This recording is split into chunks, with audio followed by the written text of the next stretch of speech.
So the Romans ruled the world, destroyed themselves. Now here's the big part.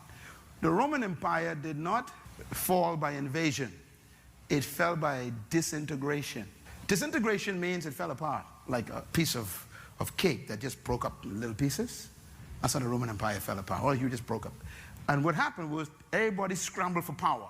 And the result was many little kingdoms. Instead of one kingdom, many little kingdoms. Let me give you some of their names. Spaniard, Franco, Belgier. It's Roman kingdom. Anglo, Roman kingdoms. Portugal, Roman kingdoms. We know these kingdoms in English. Franco, France. Belgier, Belgium. Porco, Portugal. Anglo, Spaniard. They're all kingdoms.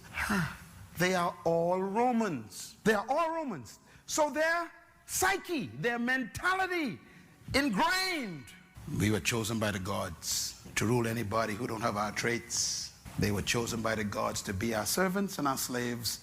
They are not complete divine beings like us. We are superior. So the French and the Spanish, and the Portuguese and the British, Anglo, call them Anglican, they decided to expand their kingdoms.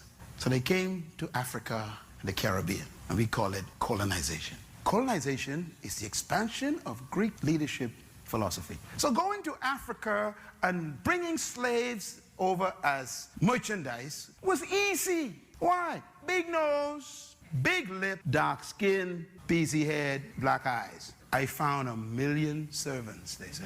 So they come to the West, they establish their plantations, whether it is Carolina or Florida or Louisiana or the Bahamas or Jamaica or Barbados or St. Kitts or St. Thomas or St. Lucia or Guyana or Mexico. They had their plantations and they couldn't use the people they met here because they killed them out with disease. And so they went and found some divine slaves chosen by the gods to work the ground. And they brought them over on ships. And the first ones to bring them was the Portuguese. The Portuguese told the British, we found some people to work the farms. And the British said, where you got them from? They follow us. And they went to the west coast of Africa. And then the French found out. The French said, oh, let's go get some too. And then the Spanish says, oh, let's get some too. And everybody started dashing for divine slaves. Remember, divine means you were chosen by the gods. It's not racism. It's leadership philosophy. That is in the psyche of the system. So I am here, you are here, some of you of my pigmentation, and millions of us here in the region because of a leadership philosophy. That's how important leadership is. If the blind lead the blind. We were being led and they convinced you. Matter of fact, if you read the writings of the oppressor, they wrote things like this. They read the Bible on you. They said, now you must be good slaves. And they gave us Jesus. You wonder why, you know, the black Muslims and people like that rose up? Because they even used Jesus as part of manipulation. You know, Jesus said you must be nice slaves, then you'll go to heaven. If you go to heaven, you'll get robe and shoes. You can't get them now because we ain't giving you none. But you know, you get them and you get to heaven. So now so the slave in the farm starts singing, I got a shoe, massa, you got a shoe. All of God's children got a shoe. But I ain't gonna get mine until I go to heaven. I'll walk all over. See, in other words, you get yours now, massa. I can get mine when I go to heaven. All of that is brainwashing. Those songs that we used to glory and call Negro spiritual, you need to read the words of those songs. They are strong songs of conversion for your mind to make sure you never rise above. I used to sing them, so don't look at me funny. I was born in a little town called Baintown. That was a village of slaves.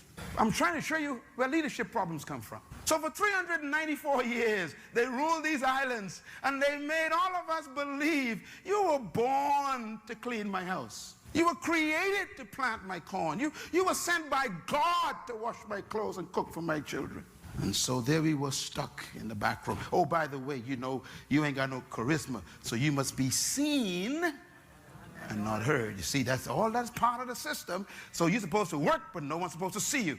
And so the little slave walk around the house cooking, and that's, you know, and they ain't supposed to be around when master got friends. See, the whole thing, psychological. That's why some of you all are timid. You're so timid today, and you think you're cool. Timidity was taught. That is why when a man of my pigmentation speaks up, it makes them nervous because you ain't behaving. Some of y'all wonder why they thought Martin Luther King was a problem. Because he was a black man talking loud. You ain't supposed to talk loud. Stay in your southern church, have church with a stained glass window, and shout by yourself. Don't come out here telling us we're wrong. That was the problem. It was a leadership problem. To tell Miss Rosa Parks that she's in the wrong seat was very natural for them. You don't understand. You say, there ain't no prejudice. This is the conditioning of the culture. You ain't supposed to sit here. Yeah, but I'm a human. You ain't no complete human. See? The gods told us where you're supposed to sit. In the back, they say. Divine assignment. I'm saying this for a reason. That is still here in the Bahamas. Yes. No matter how much school you go to, no matter how many degrees you get, no matter how much you think you know, when you come back, they tell you, you're just a smart slave. It's a leadership mentality. So now you know why Miles Monroe is angry. You see why I hate oppression? Because I got the truth. I love it. I love everybody. I like everybody, you know. I like everybody. But don't you ever imagine you're better than me.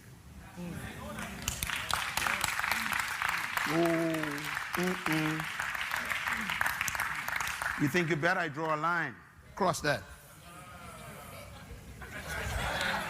That's a Van Down talk. You don't know about that. And if a fella draw a line, that means fight stop.